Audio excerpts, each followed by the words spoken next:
Bienvenidos a nuestra primera charla, nuestro primer encuentro, superando tus adicciones, empaqueta tus malos hábitos.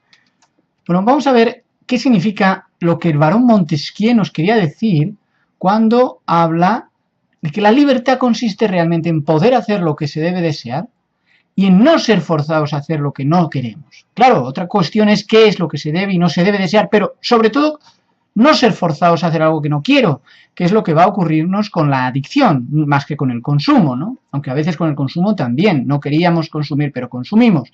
La adicción finalmente nos roba esa libertad. ¿Qué objetivos tiene una temática como esta? ¿Qué objetivos de sensibilización en los adolescentes, en toda la dinámica religiosa incluso, o grupal? Cualquier grupo social, cualquier parte de la psicología social nos va a hablar de objetivos. Necesito ser aceptado y necesito también ser reconocido.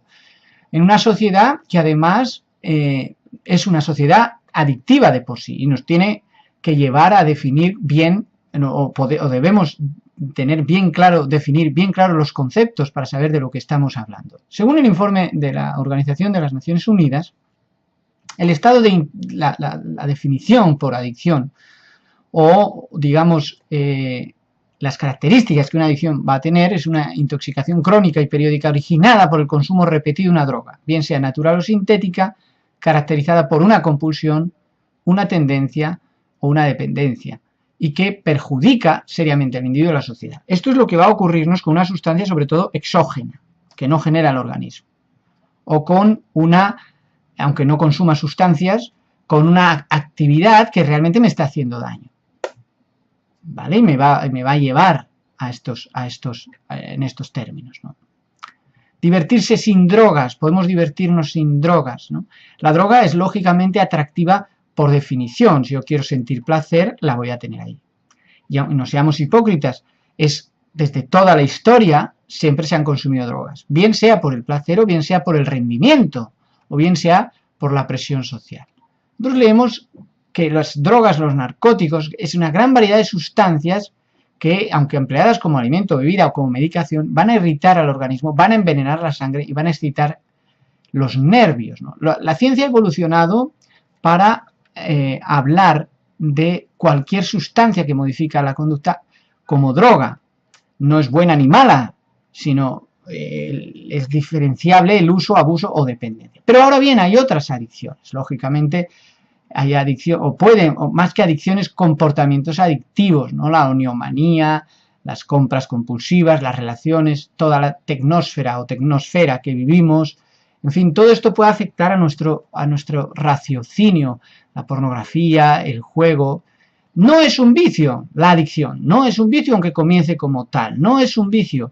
¿Por qué? Porque llegas a una enfermedad. Quizás es demasiado fuerte el término enfermedad, si se quiere, pero en cualquier caso es una modificación cerebral de los sistemas de gratificación y además crónica y progresiva, es decir, se consuma o no, el cerebro ha quedado sensibilizado ante la sustancia. Por eso, antaño decíamos que la fuerza de voluntad es necesaria para determinadas maneras de lucha contra esto, pero no es ni mucho menos la manera en la que podemos solucionar la adicción. No es un proceso, por otro lado, intelectual, es decir, la información por sí sola no nos va a ayudar, porque se trata de un proceso emocional sobre todo, ¿no? No es un proceso intelectual. Que yo sepa la información no me garantiza que se deje de hacer. Por lo tanto, debe ser una información emocional, un proceso emocional que me sirva a mí directamente, ¿de acuerdo? No todo el que consume es adicto, la gran mayoría no lo va a ser, aunque todo adicto lo es porque ha consumido, si hablamos de consumo de sustancias. Pero es obvio que hay que diferenciar el consumidor del adicto, ¿de acuerdo?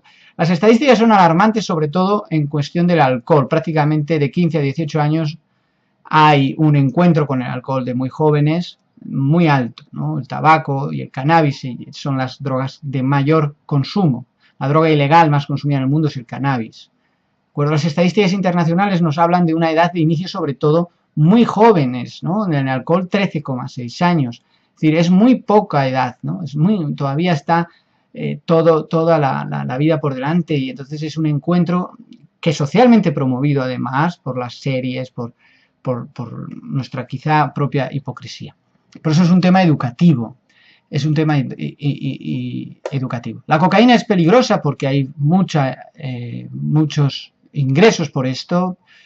El alcohol, sobre todo, aunque no sea tan adictivo como la cocaína, es tremendamente destructivo, o puede serlo.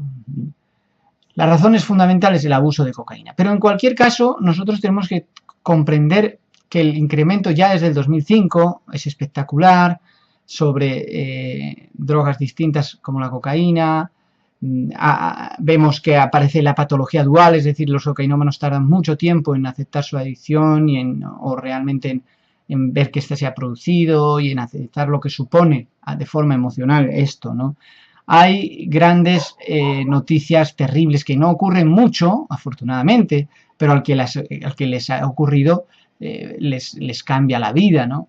O sea, realmente es peligroso, ¿no? Puede haber un cuadro psicótico grave con la cocaína o con la marihuana, puede haber noticias escalofriantes, ¿no? Que uno no recuerda incluso lo que ha llegado a hacer, ¿no? Matar a su madre, consumir de forma compulsiva. En cualquier caso, el tema nos ocupa a los padres y nos ocupa a los educadores y nos ocupa a las instituciones, ¿no? ¿Quién es responsable? Sobre todo, ¿qué vulnerabilidad tiene cada sujeto, ¿no? Porque la droga altera el estado de ánimo y produce un pensamiento repetitivo, habitual, adictivo, ¿vale? Entonces nosotros tenemos que comprender un poco los riesgos que todo puede producirse, ¿no? Sobre todo una isquemia incluso, ¿no? Puede divertirte con una primera raya, pero puede matarte. También se modifica realmente con una sustancia tóxica. Algunos dirán, no, es que es la jaula y no la adicción, es la sociedad o es el grupo, es el miedo que ha hecho los gobiernos para decirte que es malo, no es malo, pero fisiológicamente el cerebro queda afectado desde que se descubre mediante la imagenología lo que afecta, ¿no? Lo que le ocurre al cerebro con una sustancia así o con una actividad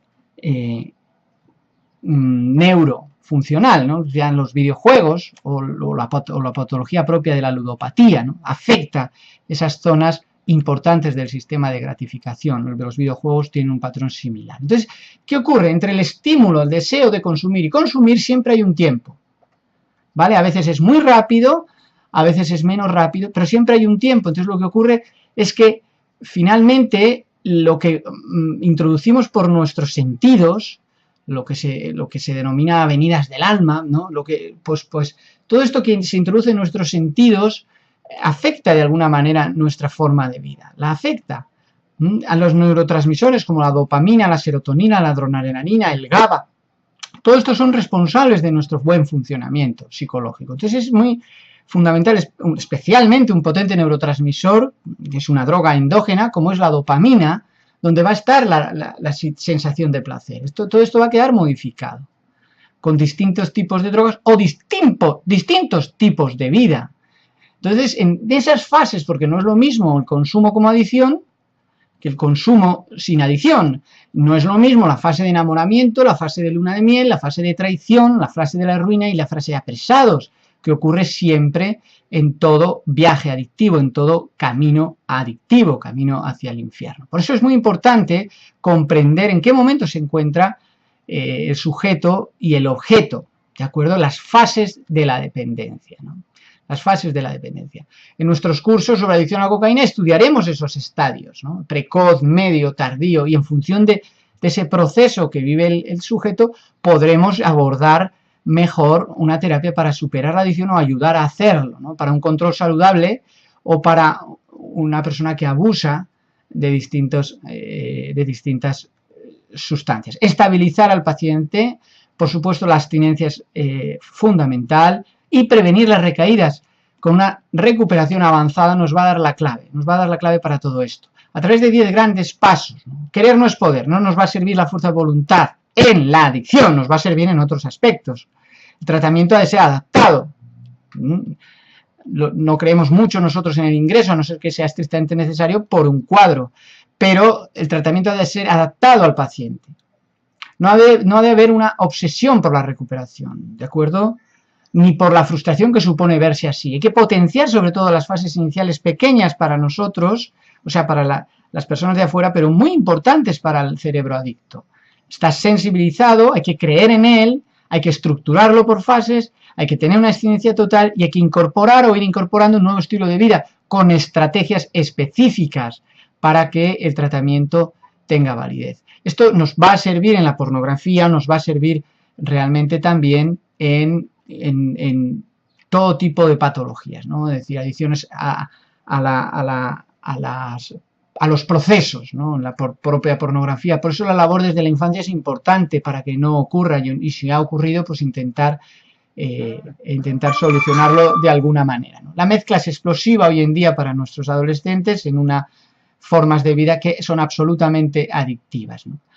Así que, amigos, proponemos también para aquellos que son creyentes un sistema de vida devocional, aquellos que no lo sean, simplemente una meditación, una reflexión sobre su pasado, sobre su vida. En el próximo vídeo veremos más sobre nuestras actividades, nuestras confianzas, nuestros principios morales.